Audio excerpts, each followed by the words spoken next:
নমস্কার, আশা করি সবাই ভালো আছো। ঠিক আছে, আর ভালো না থাকলেও ভালো থাকতে হবে উজ্জ্বল ভবিষ্যতের জন্য। সম্পূর্ণরূপে তোমাকে সম্পূর্ণ ইফোর্ট দিতে হবে তোমার জীবনের উপর। ঠিক আছে, তোমার পরিশ্রমই তোমার সফলতার মূল কারণ হয়ে দাঁড়িয়ে যাবে। ঠিক আছে, আজকের চ্যাপ্টার ক্লাস 11 এর বিশেষ গুরুত্বপূর্ণ একটি চ্যাপ্টার হচ্ছে ভেক্টর। ঠিক আছে, ভেক্টর চ্যাপ্টারটা কিভাবে করা যেতে পারে, ভেক্টর অ্যাকচুয়ালি কি, ঠিক আছে, তার একটা স্মল ইজি কনসেপ্ট আমি তোমাদেরকে দেব। ঠিক আছে, ভেক্টর অ্যাকচুয়ালি কি, তাহলে ভেক্টর করা যাক। নিয়ে আসছি তাহলে কি ভেক্টর। ভেক্টর ঠিক আছে, দেখতে পাচ্ছ ভেক্টর। আচ্ছা, ভেক্টর করার আগে আমি একটা জিনিস বলে দিই। আচ্ছা, তোমরা পড়াশোনা করছো মানে তোমাদের একটা জীবনে লক্ষ্য আছে না? লক্ষ্য নেই? লক্ষ্য আছে, অর্থাৎ তোমার বাবা মার নাম দেওয়ার সঙ্গে সঙ্গে তোমার জীবনের যে লক্ষ্যটা আছে সেটাই হচ্ছে ভেক্টর। অর্থাৎ দুটো জিনিসের কাছে আমি চলে যাব। এক নম্বরে আছে কি স্কেলার। যেসব শ্রেণীর ছাত্রছাত্রীরা জীবনে লক্ষ্য ছাড়া জীবনে কি করবে তার কোনো নির্দিষ্ট কোনো লক্ষ্য নেই, তারা হচ্ছে স্কেলার। আর তোমরা যারা এই ভিডিওটিকে দেখছো, পছন্দ করছো, বা হচ্ছে এই ভিডিওটার মাধ্যমে কিছু শেখার চেষ্টা করছো, অর্থাৎ জীবনে একটা নির্দিষ্ট অ্যাম্বিশন নিয়ে এই ভিডিওটিকে দেখছো অথবা পড়াশোনা করছো, ঠিক আছে, তোমার ইচ্ছা আছে ইঞ্জিনিয়ার, ডাক্তার, লয়ার ইত্যাদি ইত্যাদি হওয়ার, তার জন্যই তুমি কি কঠোর পরিশ্রমে লিপ্ত হচ্ছে একটা নির্দিষ্ট দিককে কেন্দ্র করে, তারাই হচ্ছে ভেক্টর। ঠিক আছে, তাহলে আমি এক নম্বরে চলে যাবো কি স্কেলার। কার কাছে চলে যাবো? স্কেলার। স্কেলার কি না, যে রাশির নির্দিষ্ট মান আছে, যে রাশির একটি মান আছে কিন্তু নির্দিষ্ট কোনো অভিমুখ নেই, অভিমুখ নেই, তাহলে আমি এক নম্বরে চলে যাই। যে রাশির নির্দিষ্ট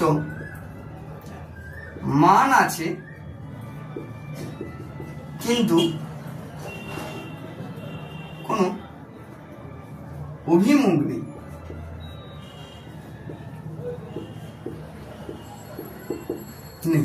তাহলে তাকে কি বলা হয়? স্কেলার রাশি। অর্থাৎ কি বাবা মা শুধু নামটাই দিয়ে দিয়েছে কিন্তু জীবনের কোনো লক্ষ্য নেই, জীবনে কি করতে হবে সেটার কোনো লক্ষ্য নেই, তারাই কি স্কেলার। অর্থাৎ এখানে আমি স্কেলার হিসেবে নিয়ে চলে আসছি দৈর্ঘ্য,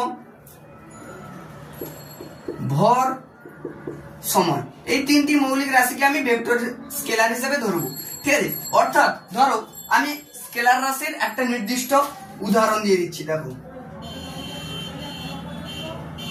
এইখানে এইটা একটা বালতি আছে, এই বালতির মধ্যে কিছু পরিমাণ বালতি বা এটা একটা জগ আছে, এই জগের মধ্যে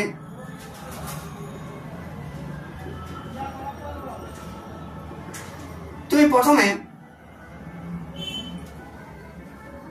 5 কেজি চিনি এর মধ্যে ছিল। কি ছিল? 5 কেজি চিনি ছিল। ঠিক আছে, তোমার বাবা বললো তুমি এর মধ্যে আরো 10 কেজি চিনি কি করবে? অ্যাড করে দাও। কি করবে? অ্যাড করে দাও। তোমার বাবা কি বলবে এই কথাটা?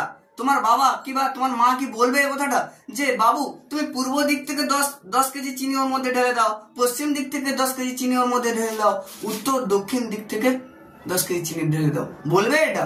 কোনো মতে বলবে না। তুমি যে পাশ দিয়ে ঢালো না কেন ওখানে 15 কেজি আসবে। ঠিক আছে, তার জন্য এখানে কোনো দিকের কোনো মেনশন হয়নি। তুমি পূর্ব দিক থেকে ফেলো বা পশ্চিম, তুমি উত্তর ফেলো বা দক্ষিণ, ঠিক আছে, তার কোনো ইফেক্ট পড়বে না। অর্থাৎ এর একটা নির্দিষ্ট মান আছে কিন্তু কোনো নির্দিষ্ট দিক বা অভিমুখ নেই, তাই একে কি বলা হয়? স্কেলার রাশি। স্কেলার রাশি। তাহলে এবারে আসি সিম্পল ফান্ডা ভেক্টরের কাছে আসি। যেহেতু আমার চ্যাপ্টারের মূল ভিত্তি কি ভেক্টর, তাহলে ভেক্টর আমি স্পেসিফিক যেগুলো বলছি সেগুলোর দিকে খেয়াল রাখো। প্রথমে ভাবছো যে ক্লাস 9-এ তো এটা পড়েছো, এর আগে অনেক কিছু পড়েছো। 1, 2, 3, 4 বাবা মা পিঠে এগুলো শিখিয়েছে, মেরে শিখিয়েছে। তাই বলে কি আমাদের 1, 2, 3, 4 এর ইউজ কি হচ্ছে না? কোথাও হচ্ছে, স্থান বিশেষে ইউজ হচ্ছে, প্রত্যেকটি জায়গায় ইউজ হচ্ছে। আগে স্মল বড় বাড়ি তৈরি করবার আগে ছোট ছোট ভিত তৈরি করবার প্রয়োজন, খুবই প্রয়োজন। ঠিক আছে, প্রয়োজন অতি অবশ্যই। ভেক্টর কি না, যে রাশির মান ও অভিমুখ উভয়ই আছে তাকে কি বলা হয়? তাকে বলা হয় ভেক্টর রাশি। অর্থাৎ তোমার জীবনে তোমার বাবা মার দেওয়ার নামের সহিত তুমি তোমার কর্মজীবনে একটা নির্দিষ্ট লক্ষ্য নিয়ে এগিয়ে যাচ্ছ। অর্থাৎ কি, তোমার সম্পূর্ণ লক্ষ্য দেখা যাবে তুমি ইঞ্জিনিয়ার হবে, তুমি ডাক্তার হবে তোমার ইচ্ছা, তুমি লয়ার হবে তোমার ইচ্ছা।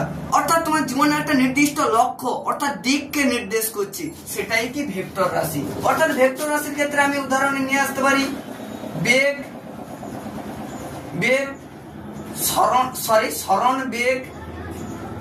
সরণ বেগ, বল ইত্যাদি ইত্যাদি। অর্থাৎ আমি সিম্পল আমি ধরে নিচ্ছি যে তুমি এই সরণ আমি ডেফিনেশন দিচ্ছি, ঠিক আছে? সরণের ডেফিনেশন না, সরণটা কি, সরণকে কেন, সরণ বেগ বল এগুলো নিয়ে স্পেসিফিক একটা আলোচনা হবে। কিন্তু তার আগে বলে দিই সরণটাকে কিসের জন্য আমরা ভেক্টর রাশি বলবো। ধরো তুমি এখানে দাঁড়িয়ে আছো, ঠিক আছে, তোমার জিএফ বা বিএফ যেটাই বলতে পারো, কোনো অসুবিধা নেই, জিএফ, আর তুমি এখানে তার এগুলোর মিনিং তোমরা ভালো মতোই জানো, আমি জানি, ঠিক আছে? তো সুতরাং আমাকে আর বলতে হবে না, এখানে দাঁড়িয়ে আছি, রাস্তা বিশাল বড়, বিভিন্ন জায়গায় আছে, ঠিক আছে? তোমার জিএফ এখানে দাঁড়িয়ে আছে, তোমার জিএফ তোমাকে কল করে বলছে যে বাবু বাবু বাবু তুমি, আমি এখানে ক্লাবের কাছে দাঁড়িয়ে আছি, তুমি এসো, ঠিক আছে? তুমি ওই ক্লাবটা কোথায় আছে জানো না, তুমি বারংবার কি বলছো, বাবা কোথায়, জায়গাটা তুমি কোথায় দাঁড়িয়ে আছো, ঠিক আছে, কোথায় দাঁড়িয়ে আছো? সে তখন বলছে তুমি যে রাস্তায় দাঁড়িয়ে আছো সেখান থেকে তুমি দক্ষিণ দিকে এসো, দক্ষিণ থেকে সোজা তুমি পূর্ব দিকে এসো। কোথায় এসো? পূর্ব দিকে এসো। পূর্ব থেকে সোজা তুমি উত্তরে এসো, দেখতে পাবে আমি একটা গোলাপি সেই পরে এসেছি, ঠিক আছে? অর্থাৎ সে এখানে কি করলো, দিক নির্দেশ করলো। সেখানে কি নির্দেশ করলো, দিক নির্দেশ করলো। এখান থেকে এতটা সে এলো, আর এখান থেকে এতটা গেল, এতটা গেল। তাহলে সে কি করলো, যে এখান থেকে তুমি বাবু এখান থেকে এই দক্ষিণে এসো 5 মিটার, ওই দক্ষিণে আসার পরে 5 মিটারের পথে একটা কর্নার পাবে, সেখান থেকে তুমি এসো বাবু 7 মিটার এসো। 7 মিটারের পরে বাবু তুমি উত্তর দিকে এসো, উত্তর দিকে এসো বাবু তুমি কত মিটার পাবে না, ধরো 3 মিটার। তখন আমাকে দেখতে হবে আমি সেই গোলাপি কালার সেই জিনিসটা পরে এসেছি। তাহলে কি এখানে একটা দিক নির্দেশ করছে। তাহলে এখানে সরণ অর্থাৎ ডিসপ্লেসমেন্ট কি একটা ভেক্টর রাশি। তাহলে displacement is a quantity which is using a vector quantity, ঠিক আছে? ভেক্টর কোয়ান্টিটি হিসেবে এটাকে ব্যবহার করা যায়। আমার আবিষ্কৃত ডাস্টারটা খুঁজে পাচ্ছি না,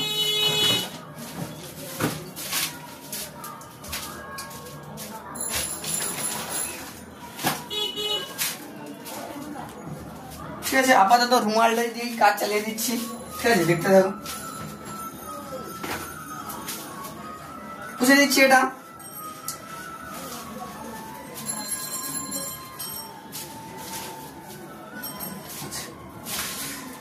এবারে আসছে কি, তাহলে কি এখানে সেকেন্ড পয়েন্ট, স্কেলার রাশির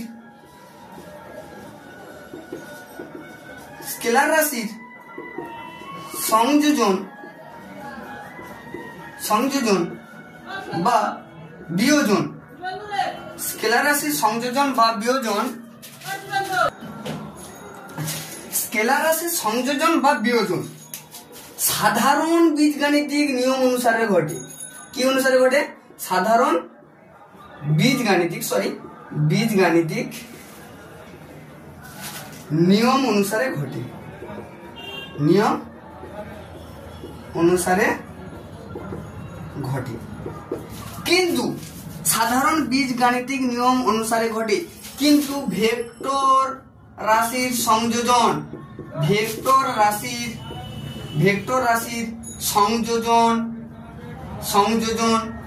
সাধারণ সংযোজন বা বিয়োজন সাধারণ বীজগাণিতিক নিয়ম মেনে চলে না। সাধারণ বীজগাণিতিক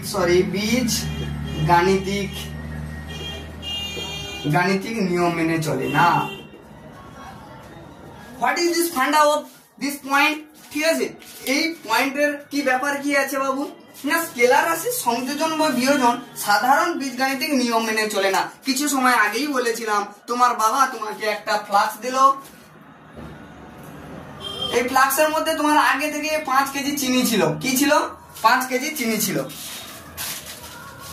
আগে থেকে কি ছিল? 5 কেজি চিনি ছিল। এই 5 কেজি চিনির পরে তোমার বাবা তোমাকে বললো তুমি আর 11 কেজি চিনি ওর মধ্যে ঢেলে দাও। কত কেজি চিনি ঢেলে দাও? 11 কেজি চিনি ঢেলে দাও। তাহলে এই মুহূর্তে এই ফ্লাক্সের মধ্যে কত চিনি থাকলো? না 11 + 5 = 16 কেজি চিনি এর মধ্যে থাকলো। তাহলে এটাকে সাধারণ বীজগাণিতিক নিয়ম মেনে চলছে। কিন্তু এইখানে যে সংযোজন বা বিয়োজন কোনোটাই হচ্ছে কি সাধারণ বীজগাণিতিক নিয়ম মেনে চলে না। এরা ত্রিভুজ এবং ভেক্টরের সংযোজন নিয়ম মেনে চলে। ত্রিভুজ ও সামান্তরিকের সংযোজন ও বিয়োজন নিয়ম মেনে চলে। ঠিক আছে, তাহলে এটা কি মেনে চলে? না ত্রিভুজ ও সামান্তরিকের সংযোজন ও বিয়োজন বিয়োগ মেনে চলে। ঠিক আছে, ভেক্টর রাশি, তাহলে এটা কি বলে? না সাধারণ বীজগাণিতিক নিয়ম মেনে চলে। এরপরে নেক্সট পয়েন্ট আসছি, যে এই যে প্রথম যে পয়েন্টের সাফিসিয়েন্ট অনেক অনেক ভুলই আছে। তার মধ্যে একটা উদাহরণ হলো কি? তার মধ্যে একটা উদাহরণ হলো, বুঝে দিচ্ছি বাবু, ওপর এটা বুঝে দিচ্ছি।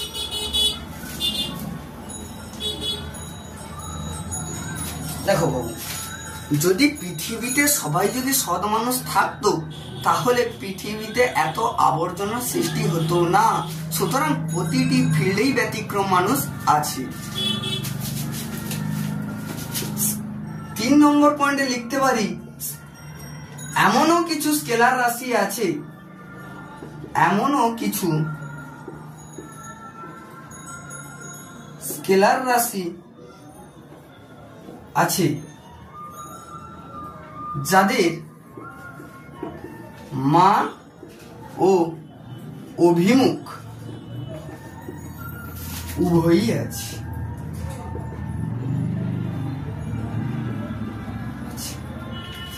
যেমন কে তড়িৎ ক্ষেত্র প্রাবল্য, তড়িৎ ক্ষেত্র, চৌম্বক ক্ষেত্র, এরা কি করে?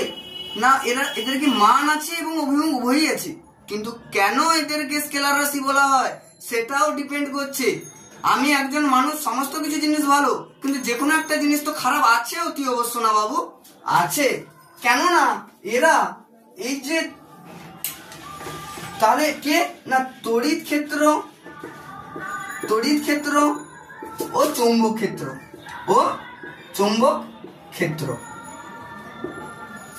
তড়িৎ ক্ষেত্র ও চৌম্বক ক্ষেত্র। তাহলে তড়িৎ ক্ষেত্র, চৌম্বক ক্ষেত্র কেন এদের আছে? না মান এবং অভিমুখ উভয়ই আছে, কিন্তু এদের সংযোজন ও বিয়োজন স্কেলার নিয়ম মেনে চলে না বাবু, এরা ভেক্টর নিয়ম মেনেই চলে। ঠিক আছে, সরি, এদেরকে সংযোজন এবং বিয়োজন কি, সরি আমার ভুলই হয়েছে, সংযোজন এবং বিয়োজন স্কেলার নিয়ম মেনে, ভেক্টর নিয়ম মেনে চলে না, এরা স্কেলার নিয়ম মেনে চলে। তাই এদেরকে কি বলা হয়? স্কেলার রাশি। মান এবং অভিমুখ হওয়া সত্ত্বেও এরা কি স্কেলার রাশির মধ্যে পড়ে। বোঝা গেল? চলো, তাহলে আমার এখানে স্কেলার ভেক্টর নিয়ে মূল ফান্ডা নয়, ফান্ডাটা হচ্ছে কি, চ্যাপ্টারের নামটা কি?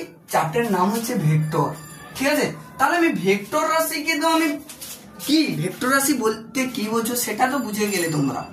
কিন্তু এবার এসো যে ভেক্টর রাশির মধ্যেও তো কিছু প্রকারভেদ আছে, ভেক্টর রাশিগুলোর মধ্যে ডিফারেন্ট কি কি আছে।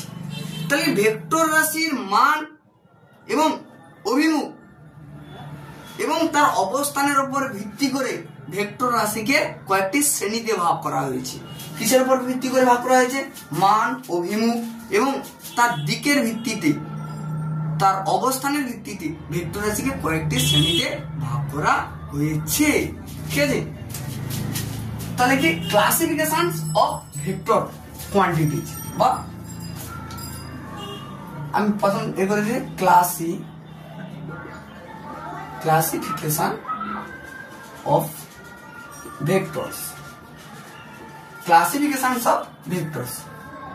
আমি 1 নম্বরে চলে যাব ইউনিট, আমি 1 নম্বরে চলে যাব ইকুয়াল ভেক্টর।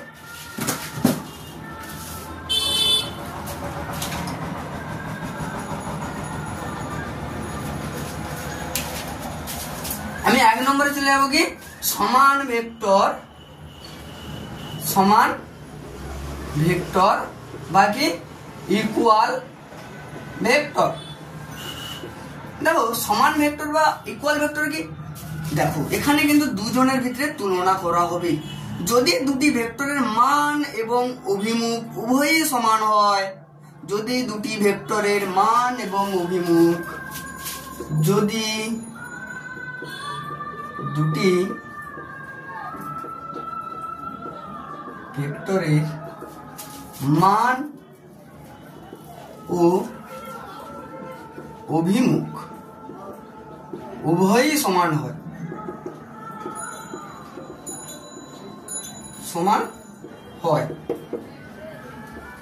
তবে তাকে সমান ভেক্টর বলে।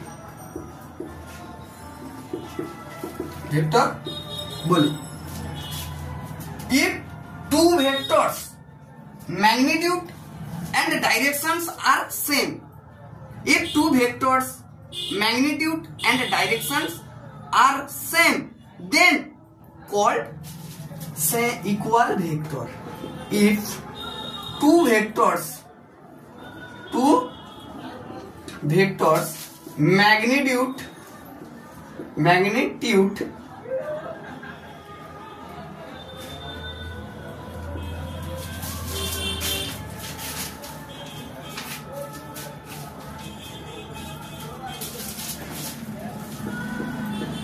magnitudes and if two vectors magnitudes and directions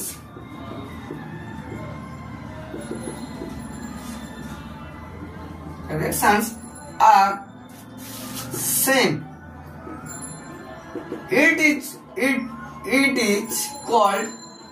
it is called as equal vector. দেখো এতদূর পর্যন্ত দেখতে পেয়েছো নাকি? দেখো if two vectors magnitude and directions are same, it is called as equal vector. অর্থাৎ ধরো a ভেক্টর, এই দেখো উদাহরণগুলো দেখো, a ভেক্টর ও b ভেক্টর দুজনের মান এবং দিক কি হয়েছে, সমান হয়েছে, তবে তাকে কি বলা হবে, তাহলে a vector equal two b vector. ঠিক আছে, এর আগে আমি একটা জিনিস ছেড়ে গেছি, সেটা আমি বুঝিয়ে দিই। ঠিক আছে, ভেক্টর সম্পর্কে আমি ছেড়ে গেছি, সেটা আমি বুঝিয়ে দিচ্ছি। তাহলে a ভেক্টর আর হচ্ছে কি b ভেক্টর, কি a ভেক্টর আর b ভেক্টর যদি মান সমান হয়, তবে তাকে কি বলা হবে, সমান ভেক্টর। ঠিক আছে, এতদূর পর্যন্ত ক্লিয়ার? দেখো সমান ভেক্টরের আগে আমি ভেক্টর জিনিসের আগে একটা জিনিস ঢুকিয়ে দিচ্ছি, সেটা দেখে নাও। দেখো ভেক্টরকে এই দ্বারা প্রকাশ করা হয়, এইটাকে বলা হয় টেল আর এইটাকে বলা হয় হেড। এটাকে কি বলা হয়, হেড। অর্থাৎ টেল থেকে হেড পর্যন্ত যে ডিস্টেন্সটা আছে, এটা তার কি magnitude, it is called as magnitude. ঠিক আছে, এটাকে কি বলা হয়, ম্যাগনিটিউড। আর এই হেডটা কি হয়, এটা ইস্ট ওয়েতে আছে, বা এটা হয়তো দেখা যাবে ওয়েস্ট ওয়েতে আছে, এটা নর্থ কিংবা সাউথ ওয়েতে আছে। এই ডাইরেকশন এটাকে তীর চিহ্নটাকে প্রকাশ করে, অর্থাৎ হেড কি প্রকাশ করে না, দিক নির্দেশ করে। আর টেল থেকে হেড পর্যন্ত যে ডিস্টেন্সটা আছে, এটাকে ম্যাগনিটিউড বা কি মানকে নির্দেশ করে। এবারে কি আমি চলে যাচ্ছি, এখান থেকে আমি চলে যাচ্ছি যে কি এইখান থেকে এতটুকুকে ম্যাগনিটিউডকে নির্দেশ করে। এইখান থেকে আমি ইকুয়াল ভেক্টর করে দিয়েছি, এরপরে যাচ্ছি কি প্যারালাল ভেক্টর। ঠিক আছে, প্যারালাল ভেক্টর মানে কি সমান্তরাল ভেক্টর। দুইটা আসছে কি সমান্তরাল ভেক্টর বা parallel vector.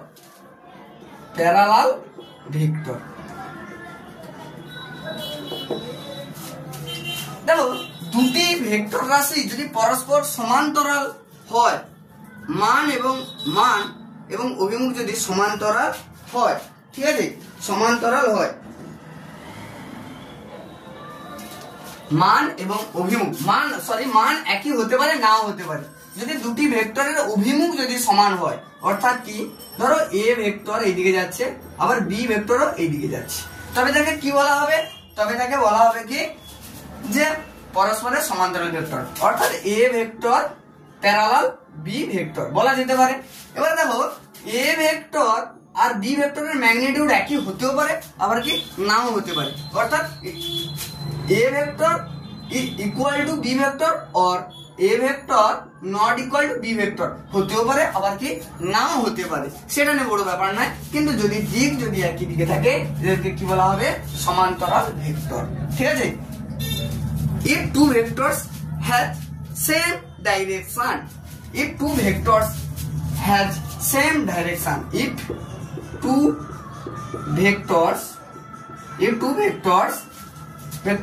have same direction, sorry has not have same direction, then called parallel vector, parallel vector.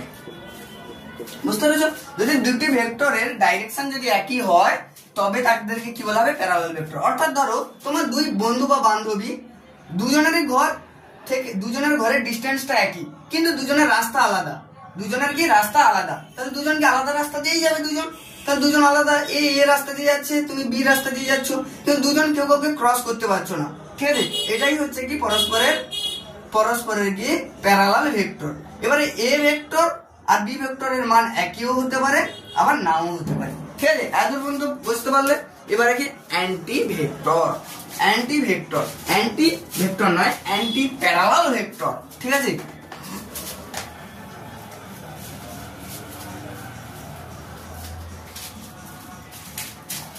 অর্থাৎ তিনে কি যাচ্ছি আমি, অ্যান্টি প্যারালাল মানে কি বিপরীত সমান্তরাল ভেক্টর, বিপরীত সমান্তরাল। এর প্যারালালের আগে আমি দিয়ে দেবো কি অ্যান্টি। দেখো এই ভেক্টরের পরস্পরের কি দুটি ভেক্টর পরস্পর কি সমান্তরাল হবে, কিন্তু দিক কি হবে, বিপরীত হবে। মানে আমি যদি বলি রাম, তুমি বলছো শ্যাম, কিন্তু দুজনেই কি হচ্ছে একই ডাইরেকশনে ইন্ডিকেট হচ্ছে। অর্থাৎ কি ধরো এটা এ ভেক্টর এইদিকে যাচ্ছে, বি ভেক্টর কি হচ্ছে এইদিকে যাচ্ছে, এ ভেক্টর এইদিকে যাচ্ছে, বি ভেক্টর ওইদিকে যাচ্ছে। ঠিক আছে, a vector b vector is parallel, a vector ও B vector, a vector is parallel b vector,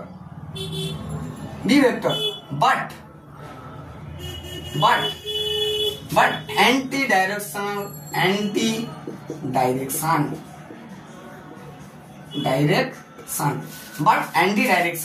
কিন্তু কি এরা কি প্যারালাল হবে, কিন্তু এদের কি বিপরীত দিক নির্দেশ করবে। কি নির্দেশ করবে এরা, বিপরীত দিক নির্দেশ করবে।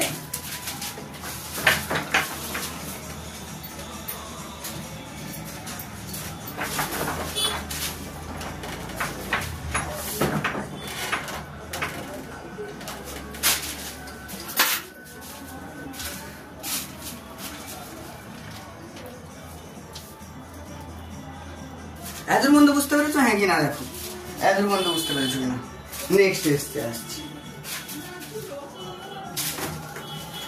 নেক্সটে আসছি এক রেখীয় ভেক্টর বা কোলিনিয়ার ভেক্টর, এক রেখীয় ভেক্টর বা কোলিনিয়ার ভেক্টর। চারে আসছি কি এক রেখীয় ভেক্টর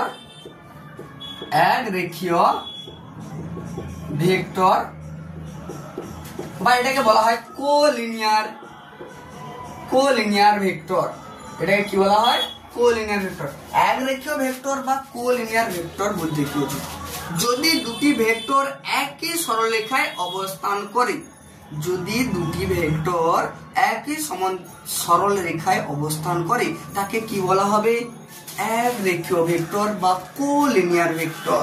অর্থাৎ কি তুমি আর তোমার ভাই ছোট, যেহেতু তুমি আর তোমার ভাই একটা দোকানে আসছো, ঠিক আছে, সব ঠিক আছে, এটা তোমার হাউস, আসছো, তাহলে দুজন একই রাস্তা দিয়ে আসবে। তোমার ভাই কি করলো, তোমার ভাই হচ্ছে এ ভেক্টর, তোমার ভাই এখান থেকে এতটা গেল, ওই রাস্তা দিয়ে যাবে। তুমি তার থেকে বড়, তুমি কি করবে, এত দূর রাস্তা এলে সব পর্যন্ত চলে আসবে। তাহলে টোটালটা এটা কি, টোটালটা এটা হচ্ছে বি ভেক্টর। তাহলে দেখো তোমার ভাইও এই রাস্তায় আছে, তুমিও এই রাস্তায় আছো, তাহলে আমি বলতে পারি যে এ vector and b vector are collinear vector, a vector and b vector are collinear vector। ঠিক আছে,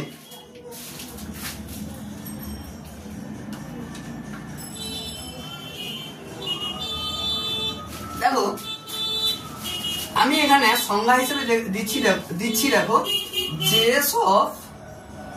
যেসব ভেক্টর একই সরলরেখায় অবস্থান করে,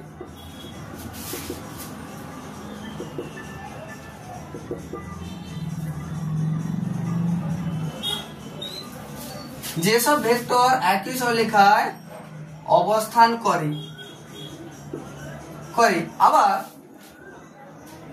আবার দিক ও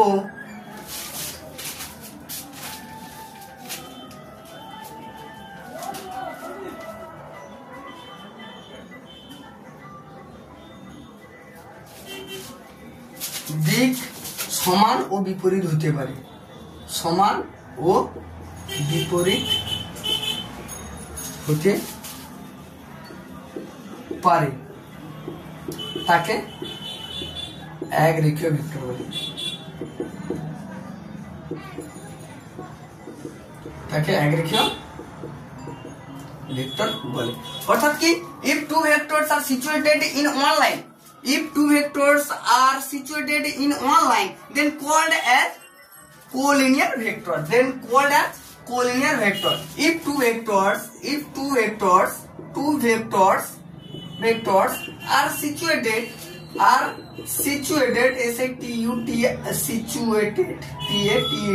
আচ্ছা ঠিক আছে, স্পেলিং একটু ভুল হয়েছে হয়তো।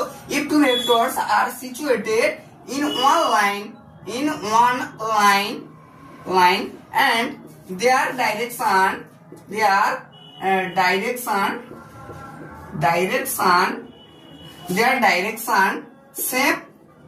same or not, ঠিক আছে, or not, then called as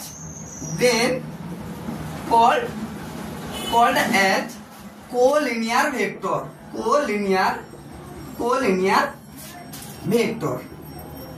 vector. তাহলে কোলিনিয়ার ভেক্টর কাকে বলা হয়? তাহলে ধরো এইটা টোটালটা হচ্ছে এ ভেক্টর আর এইটা হচ্ছে কি বি ভেক্টর। তাহলে আমি দিতে পারি এ ভেক্টর ও বি ভেক্টর আর collinear vector, collinear vector.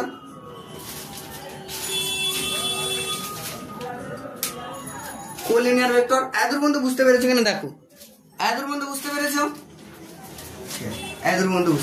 Next question, একরেখা ভেক্টরের পরে চলে আসছি 5-এ চলে আসছি। এটা আসে পরীক্ষাতে আসে জিরো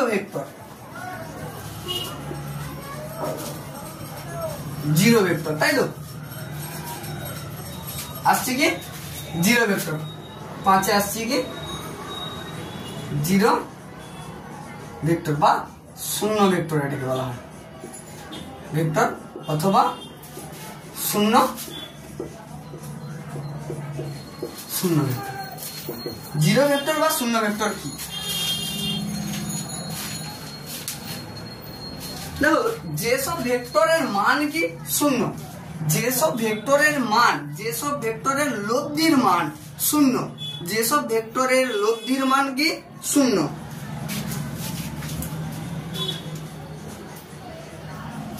এবং অভিমুখ যে কোনো দিক বরাবর হতে পারে। কি অভিমুখ কি হতে পারে? যে কোনো দিক বরাবর হতে পারে, তাকে কি বলা হবে? Zero vector. অভিমুখ যে কোনো দিক বরাবর জিরো ভেক্টর। তাহলে কি না, যে আমি লিখে দিচ্ছি দেখো, যেসব ভেক্টরের মান শূন্য ও দিক বা অভিমুখ যে কোনো দিক বরাবর হতে পারে, যে কোনো দিক বরাবর হতে পারে, তাকে জিরো ভেক্টর বলে, জিরো ভেক্টর বলে। তাহলে কি if two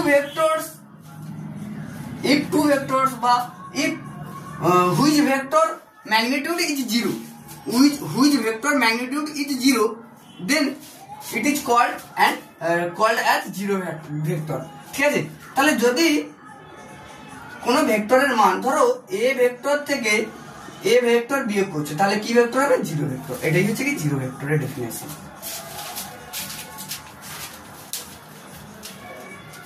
এ ভেক্টর থেকে এ ভেক্টর বিয়োগ করছো, কি আসছে? Zero vector. It is can not be zero, ঠিক আছে? এটা জিরো হতে পারে না, শুধু জিরো লিখলে ভুল, that is wrong, it is wrong, zero is wrong, zero vector is right, zero vector is right, zero is wrong, ঠিক আছে? জিরো ইজ রং, তাহলে জিরো ভেক্টর ইজ রাইট, বুঝা গেল? এবারে দেখো জিরো ভেক্টরকে কিভাবে ডিফাইন করা যেতে পারে, দেখতে পাচ্ছ সবাই আশা করি? এই হচ্ছে জিরো ভেক্টর, এটা হচ্ছে জিরো ভেক্টর। তাহলে ধরো তুমি একটা বাচ্চাকে মাঝ বরাবর ছেড়ে দিয়েছো, সে উত্তরে যেতে পারে, দক্ষিণে আসতে পারে, পূর্বে যেতে পারে, পশ্চিমে আসতে পারে, সে যে কোনো দিক বরাবর যেতে পারে, আরো সে বেঁকেও যেতে পারে, ঠিক আছে? বাচ্চা তো তোমাদের মতো তো বড় নয় এতটা, এত কিছু বুঝবে। তাহলে জিরো ভেক্টরের দিক যে কোনো দিক নির্দেশ করতে পারে, জিরো ভেক্টর যে কোনো দিক নির্দেশ করতে পারে। জিরো ভেক্টর কি? এটা হচ্ছে জিরো ভেক্টর।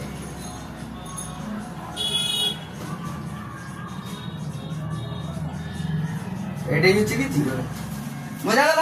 এটাই হচ্ছে জিরো ভেক্টর। এত বন্ধ বুঝতে পেরেছো, হ্যাঁ কি না?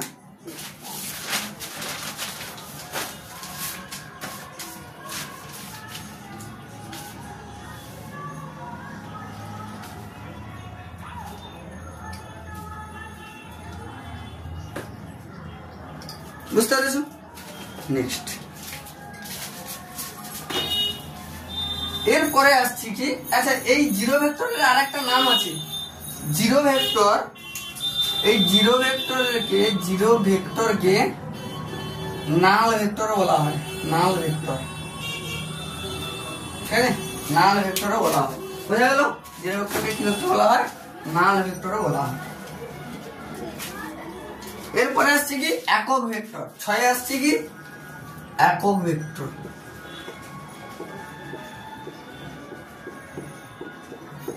একক ভেক্টর বা এটাকে কি বলা হয়? Unit vector.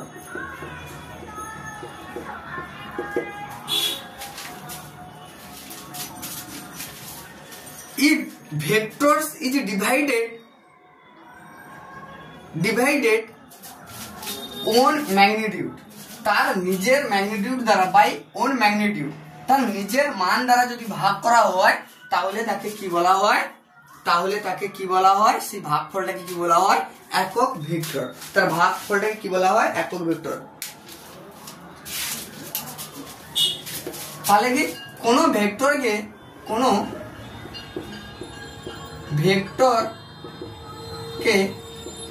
তার মান দ্বারা ভাগ করলে তাকে একক ভেক্টর বা ইউনিট ভেক্টর বলে। তাহলে কি আমি ইংলিশে যেটাকে লিখতে, vectors which vectors are divided on magnitude, divided by on magnitude,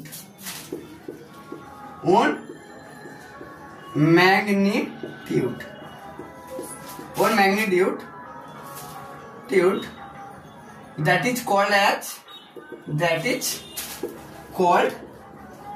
as unit vector.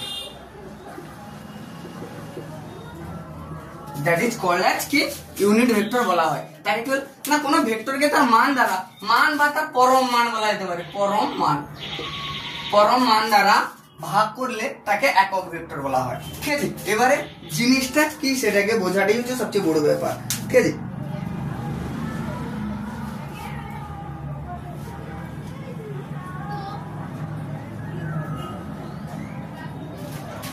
আচ্ছা এবারে দেখো, তোমরা যে এতদূর পর্যন্ত বুঝতে পেরেছো, আমি বুঝে দিচ্ছি এবার এটাকে। এবার দেখো ইউনিট ভেক্টরকে তার বেসিক্যালি, তাহলে কি তার সেই ভেক্টরটাকে তার মান দ্বারা যদি ভাগ করা হয়, তবে তাকে কি বলা হবে? ইউনিট ভেক্টর বা হচ্ছে কি একক ভেক্টর। দেখো আমরা সারা পৃথিবীতে এই তিনটে জিনিস জানি, একটা হচ্ছে এক্স অক্ষ, একটা হচ্ছে এক্স, এটা হচ্ছে ওয়াই, আর এটা হচ্ছে জেড অক্ষ। ঠিক আছে, এটা হচ্ছে এক্স অক্ষ, এটা ওয়াই অক্ষ, এটা কি জেড অক্ষ। দেখো সব সময় ডাইরেকশন এক্স অক্ষের কাছে আসে আই, ওয়াই অক্ষের কাছে কে আসে জে, কে অক্ষের কাছে কে আসে কে, জেড অক্ষের কাছে কে আসে কে। ঠিক আছে, এগুলো এদেরকে দিক নির্দেশ করে। এই আই জে কে কোন অক্ষে অবস্থান করছে এগুলো কি করে তার দিক নির্দেশ করে। এরপর ধরে নাও এ ভেক্টর, কোন ভেক্টরকে বার করতে চাইছো, তাহলে কি এ ভেক্টর এর পরম মান বের করতে চাইছো, তাই তো। তাহলে এ ভেক্টর এই চিহ্নটাকে ছেড়ে দিলে এইটাই কি তার ম্যাগনিটিউড, এটাই কি তার ম্যাগনিটিউড, এটা তার ম্যাগনিটিউড, এই চিহ্নটা তার কি ডাইরেকশন, এই তীর চিহ্নটা তার কি ডাইরেকশন বা কি দিক, ডাইরেকশন। তাহলে এখানটা দেখতে পাচ্ছ, তাহলে এই এ ভেক্টরের এটা কি তার ম্যাগনিটিউড, আর হচ্ছে কি তীর চিহ্নটা কি তার ডাইরেকশন। এবার আমি কোনো কারণবশত আমি এ ক্যাপের মান চাইছি, তাহলে আমার কি না এ ভেক্টর বাই কি mod of A, mod of A অর্থাৎ কি এর মান বের করতে হবে। ঠিক আছে, এর মান বের করতে হবে, এটাই তার কি রুলস।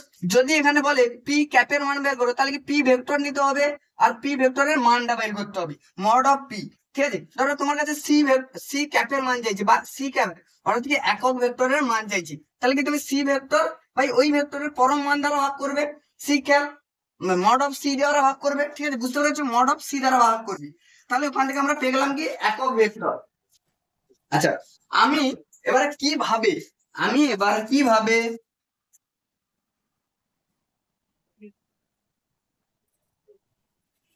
আমি এবার কিভাবে এই একক ভেক্টরের মান বের করব। ঠিক আছে, find the value of unit vector, find the value of vectors. কিভাবে, ধরো আমাকে দেওয়া আছে a vector 2i cap plus 3j cap plus 4k cap, এখান থেকে আমাকে বের করতে বলছে এ ক্যাপের মান। আমরা কি জানি এ ভেক্টর কে কি ভেক্টরকে কি দ্বারা তার পরম মান দ্বারা অর্থাৎ মড অফ এ দ্বারা ভাগ করতে হবে। আমি এবারে কি বললাম না মড অফ এর মান কিভাবে বের করবে, তার সূত্র হচ্ছে এর যে সামনের যে লোকগুলো আছে অর্থাৎ এটা একটাকে ধরি এ, আরেকটাকে ধরি বি, আরেকটাকে সি যদি ধরি, তাহলে A square plus B square plus C স্কয়ারের সূত্র হয়। এত কিছু ফর্মুলা আমার মনে রাখার সময় নেই। আমি কি করব, এই আই সহগকে কি করব বর্গ করব, জে সহগকে বর্গ করব, আর কে সহগকে বর্গ করব। হলো কত 4 প্লাস 9 প্লাস 16, এখান থেকে পাবো √29। তাহলে আমি পেয়ে গেলাম কত 2i cap plus 3j cap plus 4k cap by কি √29। এটাই কি ভ্যালু, ভেক্টরের মান কত আসলো এটাই। তাহলে এটাকে একটু যদি স্টাইলে করি √1/√29 হলো 2i cap plus 3j cap plus 4k cap হলো। এর এর পরম মান বা হচ্ছে ইউনিট ভেক্টর বেরিয়ে গেল। দেখে নাও এইভাবেই হয়। ঠিক আছে, আজকের এতদূর পর্যন্ত যে যেখানে বুঝতে পারোনি আমাকে কমেন্টে জানাও যে আমি এই জায়গায় বুঝতে পারিনি, আমি আবার নেক্সট ক্লাসে চেষ্টা করবো ওইটা বুঝিয়ে দেওয়ার জন্য। ঠিক আছে, যদি চ্যানেলটিকে ভালো লাগে চ্যানেলটিকে যদি ভালো লাগে তাহলে লাইক সাবস্ক্রাইব দুটোই করে রাখবে। Thank you.